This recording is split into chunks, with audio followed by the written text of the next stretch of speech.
have you here once again this week. Always a pleasure to have you here. And yes, this is Delight Channel, Development, Empowerment and Leadership Initiative. And our vision, world transformation, one man at a time, one community at a time. Now, if you've been a part of this channel since we started, you know that our whole objective is to see how we can help you live your dream. In recent past, we started a series we called the Made Simple series. And as a part of that, we started one that we call Career Made Simple, in which we've been trying to trace your journey in the employment track. Over the last 2 episodes, we focused on managing your manager. And if you have watched, you'll remember that I promised that I was going to tell a story of myself that illustrates how managing your manager properly can be the game changer as you go on in your employment track. Coincidentally, from the last video, one of my friends sent me a message and said, "Tmak, man, some bosses are not that straightforward." And I agree. Now, I hope the story I will tell will show will provide certain clarifications to some of the things in your mind, but I'm not under any illusion at all that you can reduce all bosses into one straight box. But one thing I'm definite about is that in the toolkit I've tried to share with you over the last 2 weeks and this week, you will find something useful for your own experience. So, here goes my story. Now, I won't mention the name of the company, but those close to me can figure out what I'm talking about. I used to work for this company, a multinational, and it's owned by South Africans. Maybe you could guess now. And one of my bosses, in one of my roles, I was responsible for selling about 98% of that company's product. It was a new company at that time. And one of my bosses from South Africa came. His name is Roshan. And I think part of the training or part of the briefing they would have been given before coming to the country is to who Nigerians are. You know what I'm talking about. Our reputation out there is probably not the most complimentary. But again, that doesn't make everybody a rogue. So maybe, I don't know, we never spoke about this, but from the beginning, it was just a relationship fraught with suspicion. Now, I was sitting on a very big portfolio. I was paying out bonuses and commissions that were in billions of naira. And the expectation maybe was that this guy must have been helping himself to the till. And like I said, it was a new company, audit was weak, checks were weak, balances were weak. But integrity is not something that is practiced based on convenience. Anyway, so from the beginning, it was a battle. If I remember, one of the consultants from KPMG that came to work with us in starting the company had to call me behind and say, "Tmak, what have you done for this guy? Every meeting is always plotting and plotting and plotting." And I'm wondering, I got nothing to fear. This relationship got very bad that even his own boss, that was the executive of that division, I had to write to him formally to protest and to really lodge a grievance against my direct boss. It was that bad. In fact, I remember now, I had to back up all my systems. I even had to get my wife. I was a newly married man at that time. I was going to move my wife out of the house because I had no idea how that was going to go. But eventually the boss called me, pacified me and calmed me down, and it seemed as if we managed to patch up and we continued. There was nothing to hide because as far as my reputation and my training is concerned, I have a relationship with that man upstairs, and you have to live your life by certain standard. Anyway, another matter for another day.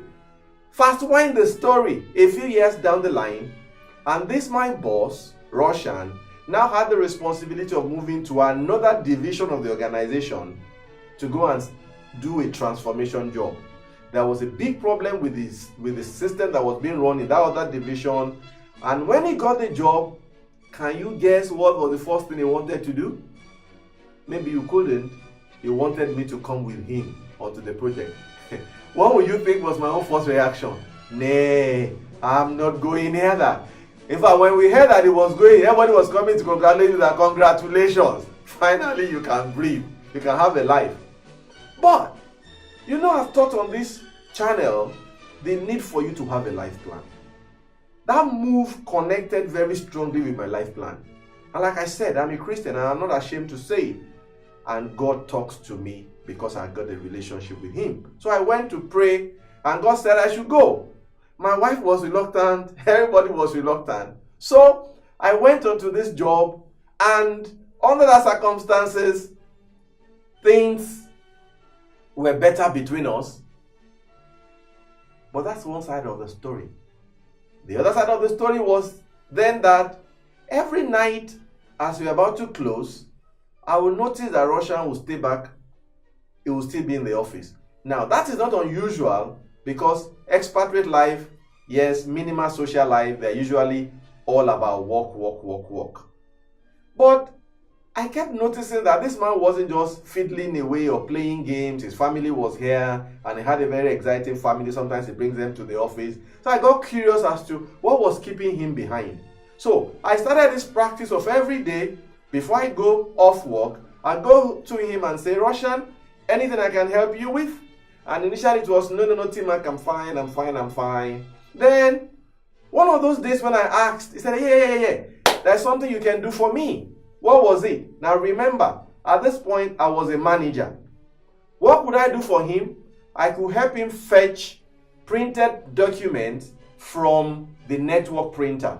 Because it was a network printer, he had to leave his office every time, go check, come back, and go and come. So all he wanted me to do for him that day was just to fetch the document and bring them for him. Then, helping him graduated into sorting the documents into the number of copies that he had, making sure they follow the required sequence, and that man also taught me finesse. You know, when you are arranging documents, it got to be straight. Because if it wasn't straight, as you give it to him, he will just remove it, look at your face, and make a face at you. He will then sort it out and staple it properly. I also got to help him to bind, because before then, I had learned how to use the spiral binder. Anyway, call that secretarial support here, I was a manager. But from helping him to pick documents, helping him to sort documents, helping him to bind documents, he started sharing the files with me. I would do a reconciliation of this figure plus this figure plus this figure. And then I started understanding what those figures meant and what those figures should be. And when there's a problem, I will be responsible for troubleshooting for them. What am I trying to paint for you? I am saying that merely by asking, what can I do for you? I slowly started getting into the thick and into the mainstream of what my boss was doing. Now, in that team, I think there were 4 managers. I was one of the youngest. In fact, there was one on that team that would be like 10 years my senior as far as professional qualification was concerned. But through aligning myself with my boss, connecting with him, learning him, studying him, and then making sure that I did a good job of my job, I was able to know what he was doing. Fast wind that a little further till when he now had to end his contract. And then he had to travel and there was a board meeting.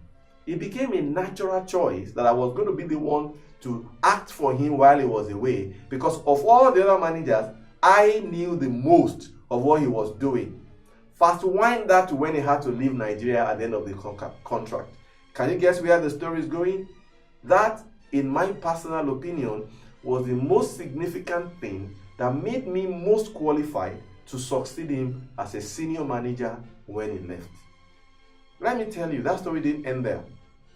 That singular relationship led to my getting to go outside of this country as an international staff to go to work. Until today, I still maintain that relationship. All right? Where did it start from? Don't turn yourself into the reformer of your boss. Don't turn yourself into somebody who just moans and complain. Find a way to understand, understudy, unlock, and connect with your boss. Apply the things that we've shared. Like I said at the beginning of this video, it may not solve all your problems, but I can assure you, you will have a better working relationship with your boss, and it can even become your friend as you go on in your employment track.